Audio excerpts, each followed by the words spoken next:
আসসালামু আলাইকুম। আমি ডক্টর তুহিন তানজিল আহমেদ। আমি একটি মেডিকেল হাসপাতালে মেডিকেল অফিসার হিসেবে কর্মরত আছি। আমি আজকে আপনাদেরকে মেয়েদের কিছু শারীরিক সুস্থতার ব্যাপারে এবং কিছু যত্নের ব্যাপারে আমি আপনাদেরকে পরামর্শ দিব। আসলে শীতকালে মেয়েদের একটু বাড়তি যত্নের দরকার হয়, যেটা আমরা প্রায়ই অবহেলা করে থাকি।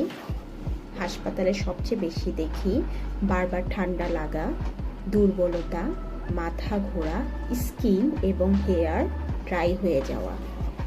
প্রধান কারণ হলো শীতে পানি কম খাওয়া, আপনাদের মুভমেন্টের যে ব্যালেন্সটা আছে সেটা ঠিকমতো থাকে না, মুভমেন্টটা আপনাদের কমে যায় এবং আপনাদের খাবার দাবারে কোনো ব্যালেন্স থাকে না। শীতেও প্রতিদিন পানি খেতে হবে, গরম কিন্তু হেলদি খাবার খেতে হবে এবং আপনাদেরকে চেষ্টা করতে হবে একটা হেলদি লাইফস্টাইল মেনটেন করা। হেলদি লাইফস্টাইলের মধ্যে কি আপনাদেরকে হালকা হাঁটতে হবে, মানে প্রতিদিনই হাঁটাটা অবশ্যই আপনাদের রুটিনে রাখতে হবে এবং স্ট্রেচিং করতে হবে। যেসব ব্যায়ামে শরীর টান টান হয়, স্ট্রেচিং হয়, আপনাদের ফিটনেসটা ধরে রাখতে হবে।